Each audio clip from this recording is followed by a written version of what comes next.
Bonjour tout le monde. Je vais essayer aujourd'hui de parler d'un sujet qui nous concerne tous et dont on m'a posé la question. Magali, ce serait bien si tu pourrais nous parler de l'éducation des enfants. Alors, la première réponse que je ferai par rapport à ça, c'est je dirais, ce n'est pas les parents qui éduquent les enfants, mais ce sont les enfants qui éduquent les parents. Donc, je vais préciser ce que je veux dire.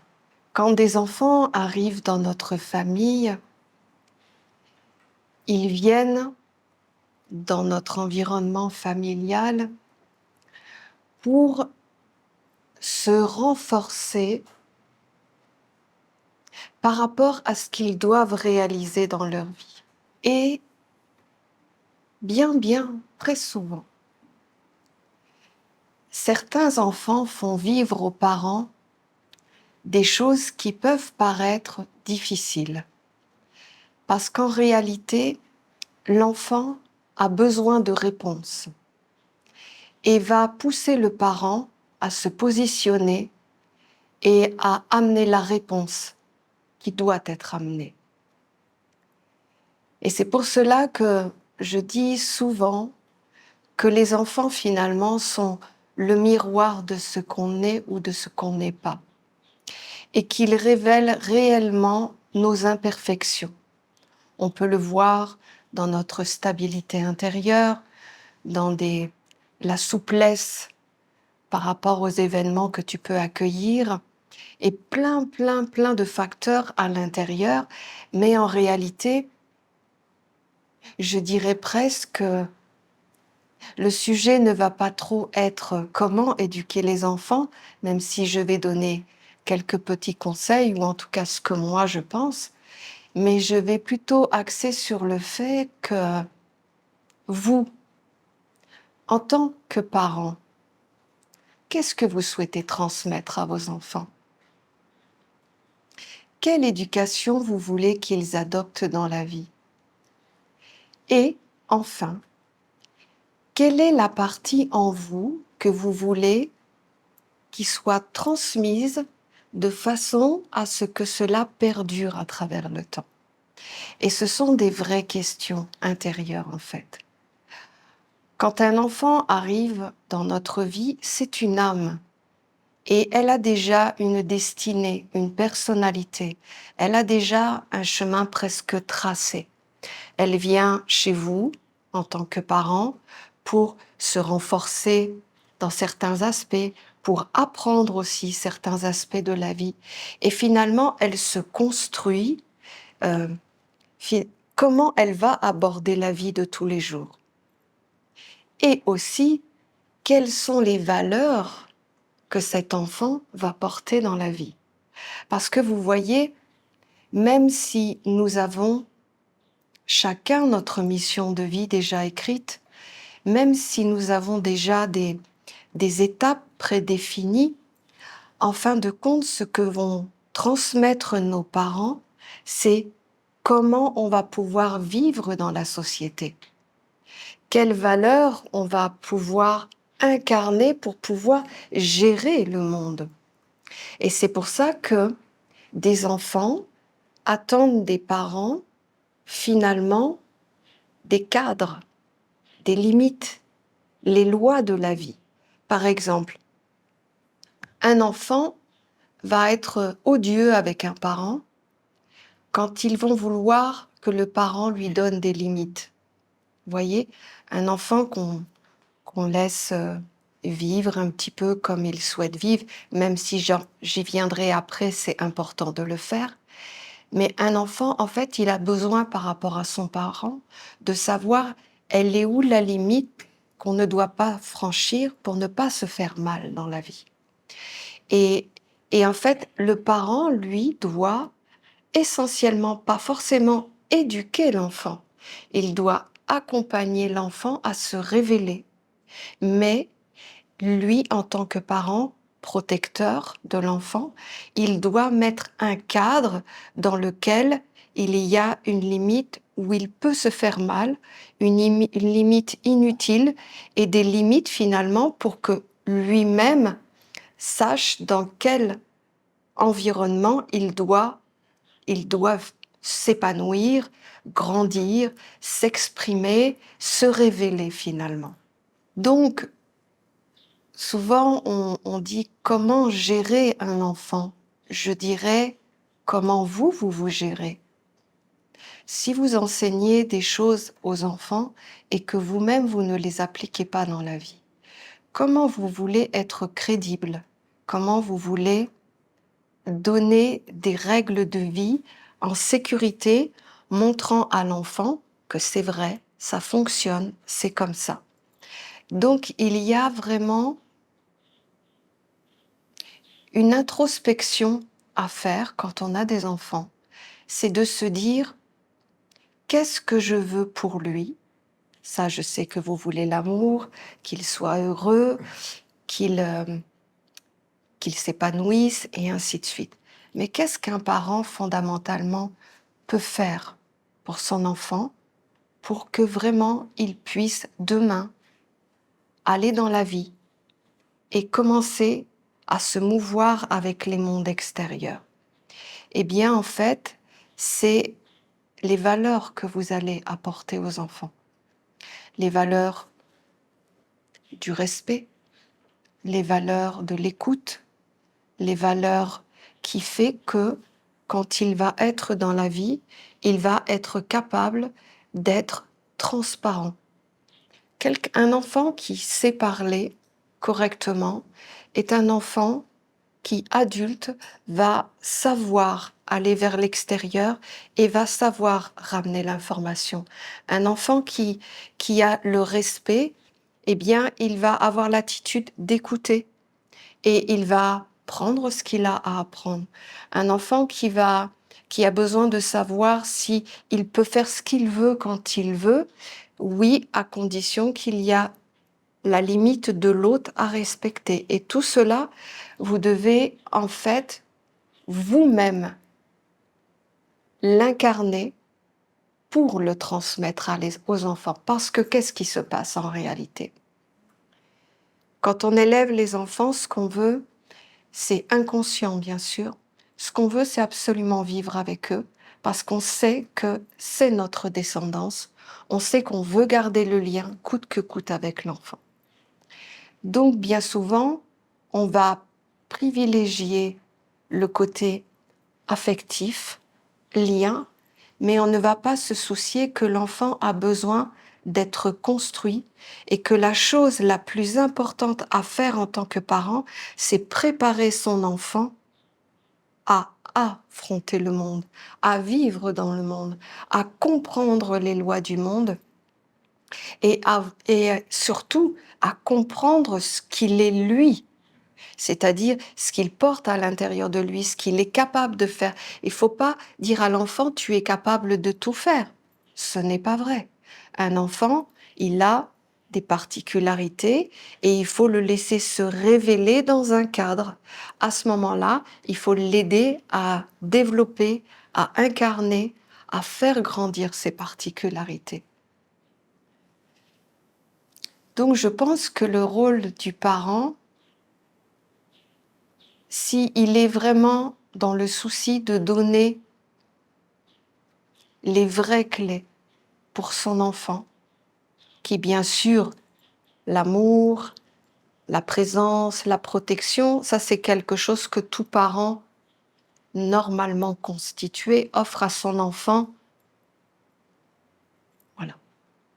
Là où il y a souvent un problème, c'est qu'en fait, le parent ne pense pas que l'enfant va devoir affronter un monde et qu'il doit être solide, qu'il doit avoir la connaissance de ces mondes et qu'il doit savoir se mouvoir dans ces mondes-là.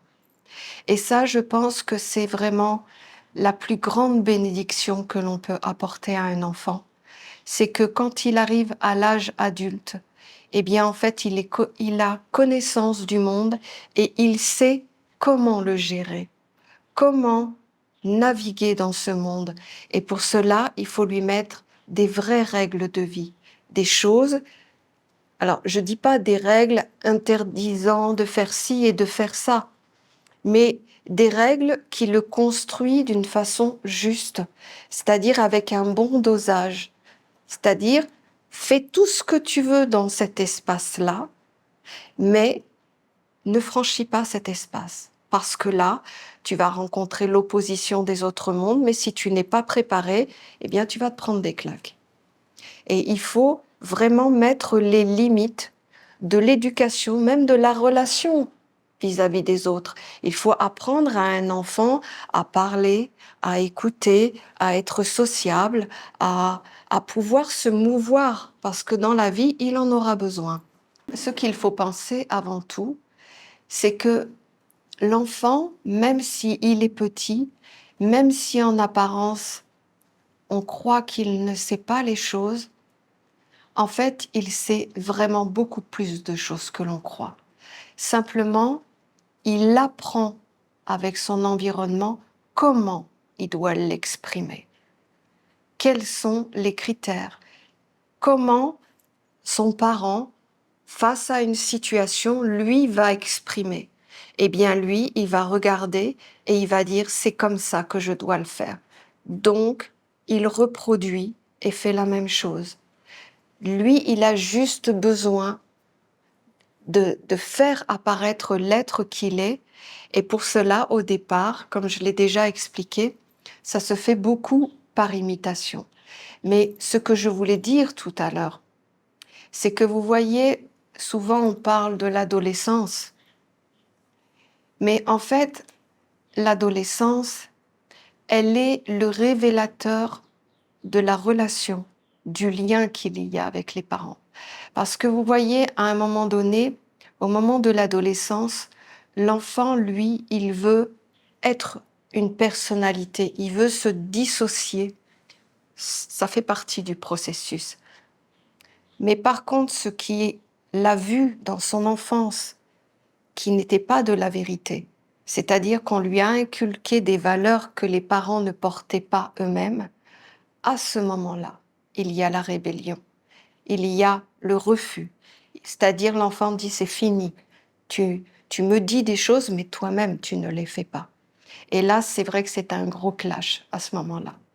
C'est juste que en fait il faut juste accepter et se dire qu'est-ce que finalement là où j'aurais dû finalement, ce que je veux dire c'est dans ces situations finalement faire une introspection à l'intérieur et dire peut-être que j'ai dit des choses que moi-même je ne portais pas et que finalement je l'ai forcé, je l'ai inculqué, mais c'était une lettre morte, ce n'était pas une lettre vivante.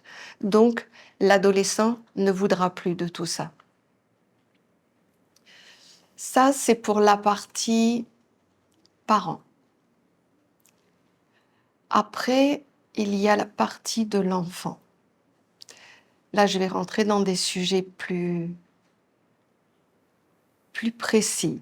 En tout cas, c'est un partage. L'enfant se construit de 0 à 7 ans, par imitation pour savoir quel homme et quelle femme ils doivent devenir. L'enfant, est-ce qu'on doit le laisser libre à faire ses propres expériences? En fait, je dirais non. Je vais préciser.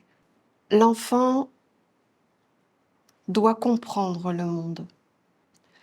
Il doit comprendre son monde et le monde extérieur. Donc, l'enfant doit avoir une éducation pour apprendre la vie. Mais, en même temps de cela, l'enfant doit avoir la liberté d'exprimer son monde animiste. C'est-à-dire que c'est là où je veux plus expliquer ce que je suis en train de dire. Un enfant qui va parler à un arbre, à un oiseau, qui va faire des rêves, qui va avoir des visions, qui va parler à sa poupée ou à son petit cheval de bois, eh bien, il faut lui expliquer que tout ça, c'est vrai. Mais il faut lui expliquer dans les lois du monde, lui expliquer qu'il y a des mondes subtils, qu'il y a aussi une réalité de la vie. Mais en fait, ce qu'il faut, c'est éduquer l'enfant à comprendre la vie. C'est ça que je veux dire. C'est pas l'éducation à apprendre les guerres, tout ce qu'on apprend à l'école. C'est pas de ça que je parle. En fait, je parle vraiment qu'un enfant, il a la capacité de tout comprendre. L'enfant a tout à l'intérieur de lui pour mémoriser la vie. Et laisser un enfant sans éducation, c'est-à-dire le laisser libre, faire ce qu'il veut, c'est une partie de sa vie et ça doit être totalement à lui. C'est-à-dire que il doit vivre, on doit l'encourager à parler à son chien, à sa poupée, à l'oiseau. Il faut lui expliquer que tout ça c'est vrai. Mais vous voyez, là où j'interviens, c'est que il faut pas juste lui dire c'est vrai. Il faut à ce moment-là lui expliquer les lois de la vie, qu'il y a des mondes subtils, comment ils viennent à l'intérieur de toi et que c'est normal que tu parles avec un animal, que tu parles avec un oiseau, parce que l'enfant, après, il aura le discernement des mondes. Parce que quand il va se retrouver dans un monde adulte demain, peut-être, peut-être pas, ce monde extérieur va aller à l'opposition de ce qu'il pense à l'intérieur. Mais si au moment où il le vivait, au moment où les parents donnent l'explication que c'est vrai, c'est réel, cet enfant sera construit de plusieurs mondes. Il saura qu'il y a un monde intérieur et il saura qu'il y a un monde extérieur et il pourra faire la part des choses. Mais si un enfant, on le laisse s'éduquer tout seul, à un moment donné, il va vouloir les réponses. Est-ce que ce que je vis, c'est vrai ou c'est faux? Et si les parents n'ont pas répondu à cela, eh bien, ils vont l'avoir, la réponse, à l'extérieur. Donc, tout va se fermer. C'est un monde imaginaire, c'est un monde animiste, c'est un monde qui n'existe pas dans la réalité de la vie. Plus j'avance avec le temps, parce que avant j'étais vraiment dans cette conviction que l'enfant, il doit faire tout ce qu'il veut, quand il veut, dans la journée, et qu'en fait, il faut le laisser faire ses expériences. Eh bien, au jour d'aujourd'hui, je ne pense plus pareil. Parce qu'au jour d'aujourd'hui, je comprends que l'éducation, c'est-à-dire la compréhension des mondes, dans quel univers tu vis, il y a un univers à l'intérieur, il y a un univers à l'extérieur. Et qu'en fait, l'enfant, il est capable de comprendre, et même si tu penses qu'il ne comprend pas, il comprend. Et vous voyez, là où je veux en venir, c'est que on doit absolument, absolument éduquer les enfants sur les 4 sceaux. Il faut leur expliquer ce que c'est que la famille, le travail, la santé et l'argent. Parce que vous voyez, ces 4 sceaux, il va les rencontrer dans sa vie demain. La société est basée sur ces 4 sceaux. Et il faut que les enfants, ils aient une compréhension de ce monde avec une vision plus animiste, avec une vision avec les mondes subtils, avec une vision de vie intérieure et leur expliquer qu'ils les ont à l'intérieur de ces seaux. Et qu'en fait, dans la vie, ils vont tout construire là-dessus. Et il faut vraiment leur expliquer. C'est là où je veux dire qu'il faut une éducation aux enfants, dans le sens qu'il faut vraiment leur apprendre la vie et ne pas les laisser, surtout pas, les laisser s'éduquer tout seuls sur Internet. C'est difficile ce que je dis, parce que c'est le monde d'aujourd'hui. Mais comme je disais l'autre jour, vous voyez, si votre enfant, il va sur Internet, c'est pas un souci en tant que tel, parce que ça fait partie de la vie. Là où est le souci, c'est s'il ne fait pas le discernement de l'information qu'il reçoit. S'il pense que ce qu'on lui dit, ce qu'on lui montre, c'est ça la vie. Et que si les parents n'ont pas fait leur rôle éducatif pour leur expliquer les vraies lois de la vie, c'est-à-dire la réalité de comment on peut vivre sur la Terre, et expliquer que dans notre univers, il y a plusieurs façons d'aborder la vie, de la comprendre et de la vivre. Mais vous voyez, aujourd'hui, mettre un enfant jeune sur Internet, lui laisser aller naviguer et aller se nourrir de toutes les informations qu'il y a, bien sûr, il va comprendre beaucoup de choses. Mais s'il n'a pas été éduqué, ce qui va être compliqué plus tard, dans sa vie d'adulte, c'est qu'il ira chercher ses repères sur les structures qu'il a lues, vues et compris sur Internet, c'est-à-dire le monde extérieur. Et ça, ce n'est pas grave en tant que tel, mais cet enfant, à un moment donné, il va attendre, il va faire sa vie, et à un moment donné, il va se dire, c'est pas ça la vie, il y a autre chose. Alors qu'en réalité, si vos enfants, vous les éduquez très jeunes, pas dans la croyance, pas comme les religieux qui forcent leurs enfants à faire la prière, à faire toutes ces choses. C'est bien de le faire, ça fait vivre une religion, il n'y a pas de problème. Mais ce n'est pas suffisant. Prie et fais ce qu'on te dit, ce n'est pas une éducation. Sois libre et fais tout ce que tu veux, ce n'est pas une éducation. Fais ce que tu veux la journée et passe ta soirée sur Internet, ce n'est pas une éducation. C'en est une, mais si on parle de nous en tant qu'Esséniens, qui considérons que une âme est venue s'incarner dans notre foyer et qu'elle a choisi des parents particuliers, c'est que ces parents doivent transmettre, eux, la descendance, les valeurs, les images de comment aborder la vie. Parce qu'on choisit ses parents, parce qu'en eux, on va trouver des choses. Mais aussi, des fois, à travers les défauts des parents, on va aussi comprendre ce qui ne doit pas être fait. Quoi qu'il en soit, l'éducation des parents est fondamentale pour l'enfant.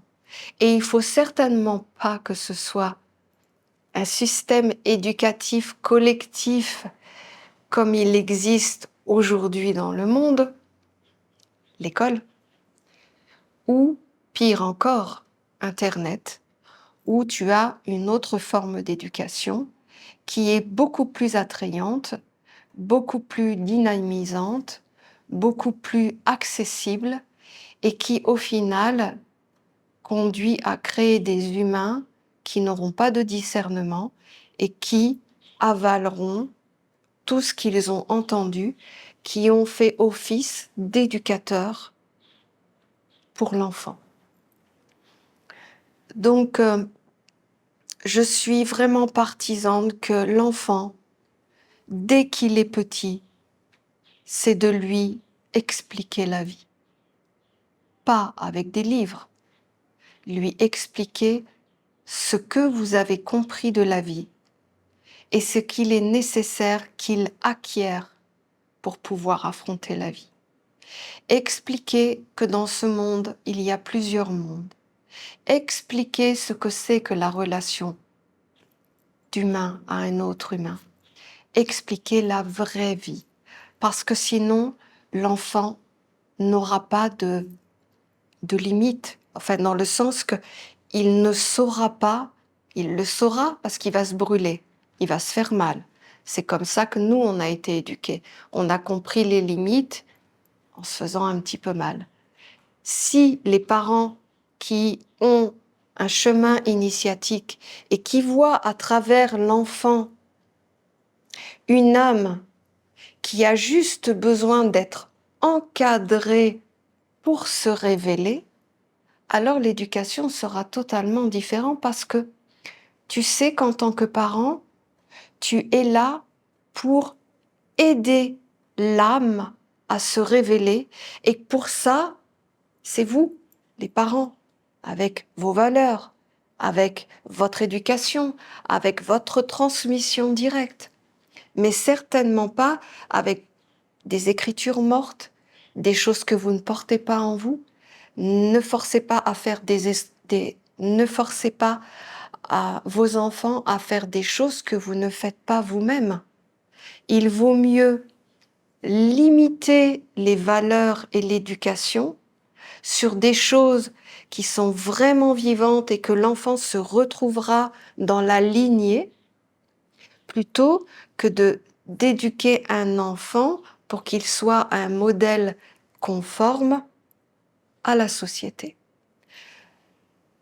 Je sais qu'il y a dans la nation essénienne une phrase qui dit « Tu peux mentir devant le menteur,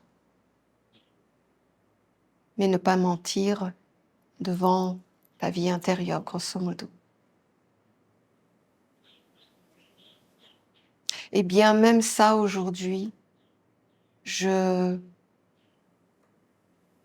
donne mon point de vue.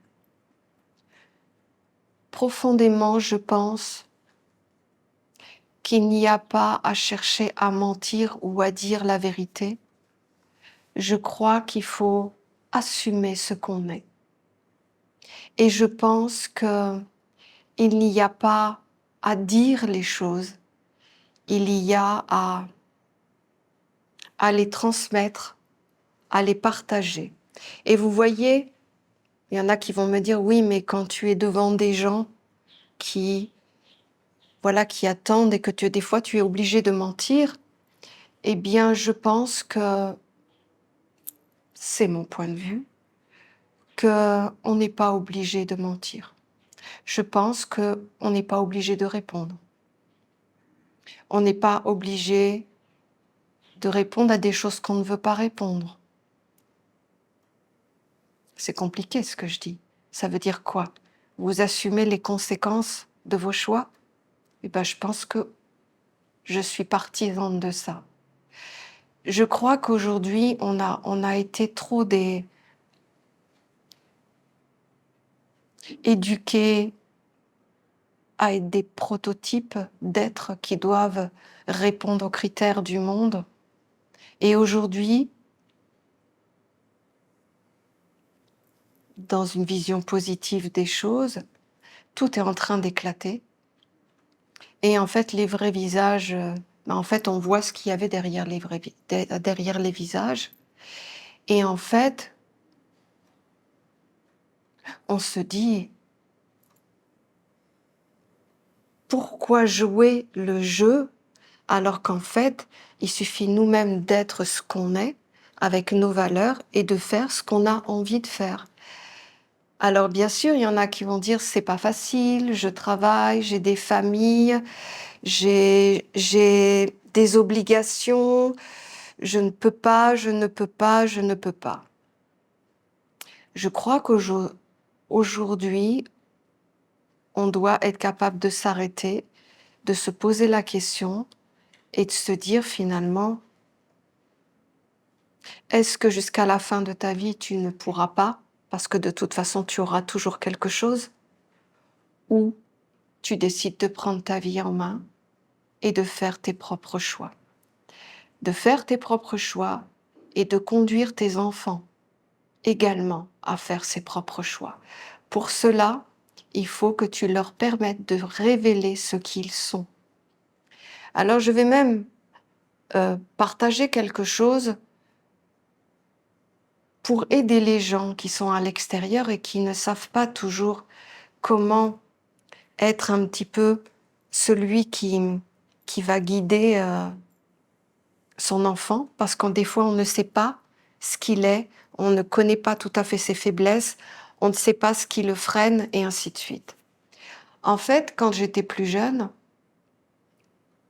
ce que je faisais, c'est que quand un de mes enfants naissait, c'est que comme je ne savais pas encore toutes les choses que je sais aujourd'hui, j'étais beaucoup plus jeune, et c'est pour ça que je transmets cette info à ceux qui sont encore en train de s'éduquer à savoir ce qu'ils doivent transmettre ou pas. Eh bien moi, j'avais fait le thème astrologique de mes enfants. Alors je ne suis pas du tout pour vivre avec une astrologie, c'est pas ça du tout. C'est effectivement, comme on sait que quand on arrive sur Terre, eh bien, il y a ces influences qui vont finalement un petit peu teinter notre comportement et vont même influencer comment on va aborder la vie. Et quand tu as un enfant et que tu fais un thème astrologique, eh bien, tu peux regarder les grandes lignes des forces et des faiblesses de tes enfants. Et à ce moment-là, quand tu comprends où sont les faiblesses assez marquantes qu'il va lui-même rencontrer dans sa vie et qu'il va devoir se confronter ou le sublimer ou le renforcer, eh bien toi, en tant que parent, tu peux déjà l'aider. Par exemple, tu as ton enfant, il a tendance à être égoïste. Je donne un exemple. C'est marqué, tendance à tout ramener à lui, voilà. Eh bien, en fait, dans l'éducation de ton enfant, tu le sais. Tu commences à lui mettre les gestes, les attitudes du partage. Voyez, vous essayez de rééquilibrer les grosses imperfections qu'il va devoir affronter dans la vie. Pourquoi je dis ça? Parce que si on laisse l'enfant, lui, il va inévitablement vivre avec ça. Ça va être omniprésent, ça va orienter sa façon de voir la vie, ça va orienter ses relations. En fait, toute sa vie va être orientée avec cette imperfection. Si vous, vous le savez et que vous êtes des parents vraiment aimants, eh bien, ce que vous allez faire, c'est que vous le savez, vous n'en parlez pas. Eh bien, vous essayez de rééquilibrer par un comportement jusqu'au jour où lui, il peut le formuler et dire, voilà, j'ai cette imperfection à moi, je vais le travailler. Mais en attendant, ne le laissez pas suivre la fatalité de l'influence dans son corps. Aidez-le à avoir une respiration par rapport à ça. Je dis ça vraiment pour aider des parents qui veulent faire des choses. Je ne suis absolument pas partisante de diriger son enfant avec un thème astrologique. On est d'accord là-dessus. C'est une science, elle est comme elle est, je n'ai rien à dire contre, mais c'est vraiment comme un coup de pouce au départ quand on veut essayer d'aider son enfant à se construire et à rééquilibrer des choses à l'intérieur de lui. Parce que, voyez, c'est simple. Si tu sais que ton enfant porte cette chose à l'intérieur, la jalousie par exemple, ou l'égoïsme, eh bien c'est facile au quotidien de le savoir et de dire, voilà, je vais le forcer à accepter l'autre, à partager avec l'autre. Je ne vais pas le dévaluer parce que je sais que il le porte à l'intérieur de lui. Mais ce que je vais faire, c'est que je vais créer la possibilité qu'il l'utilise après en force, qu'il ne soit pas complètement pris par ce monde et qu'au bout d'un moment, eh bien, il en soit arrivé à retravailler tout ça.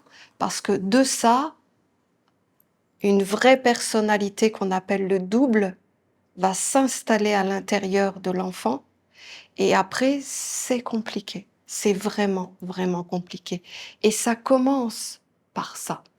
Ça commence par des influences qui sont mises dans notre vie et qui, au final, si on les laisse s'exprimer et vivre, elles vont faire leur bonhomme de chemin. C'est-à-dire que l'influence générale va arriver et l'enfant va l'adopter comme une façon de vivre. Alors qu'en réalité, c'est un prémisse à la personnalité qu'il va adopter plus tard, où le double va pouvoir se greffer dessus et vraiment participer à votre vie et prendre une partie de votre vie. Donc je voulais voilà, vraiment dire ce que je pensais, en tout cas aujourd'hui. Effectivement, je n'ai pas la même vision de l'éducation que j'avais il y a 20 ans ou 30 ans en arrière, quand moi-même j'ai eu mes enfants. Et aujourd'hui,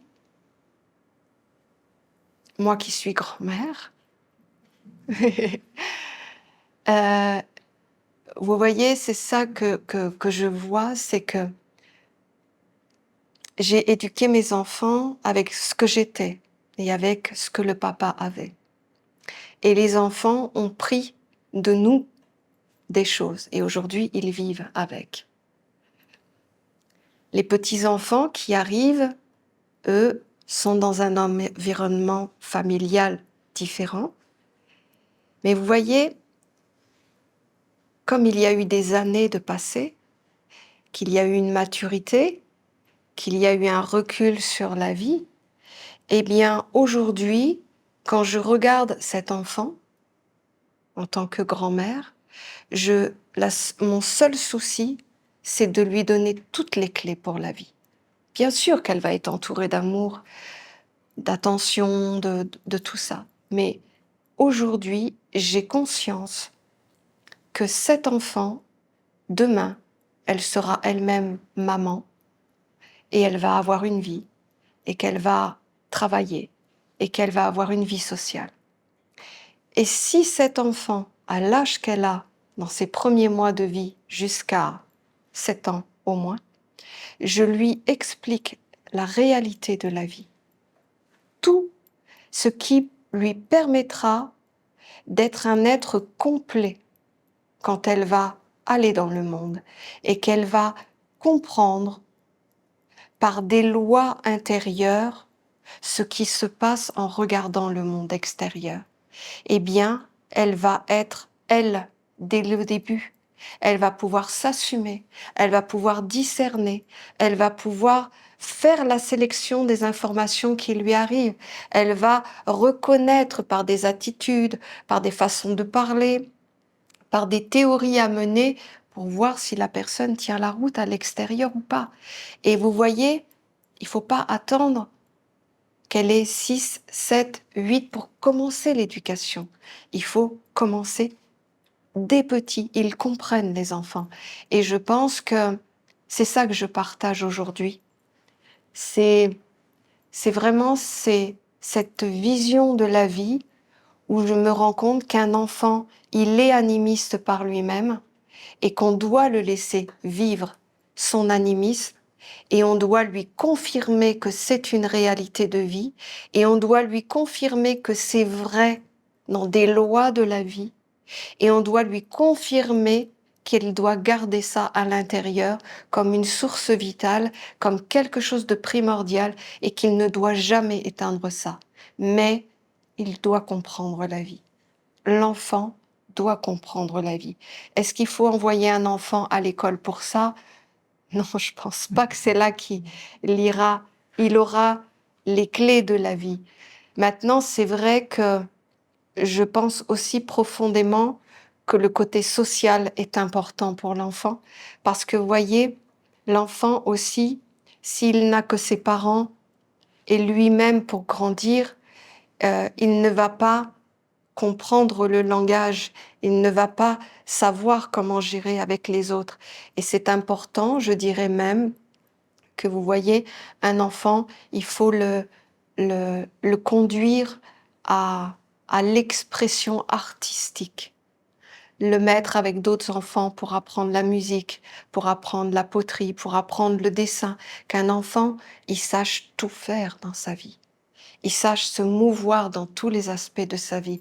Parce que développer le côté artistique de l'enfant, c'est lui permettre d'être polyvalent, de savoir un peu tout faire. Voilà, c'est ce que je voulais partager. Est-ce que vous avez des questions ?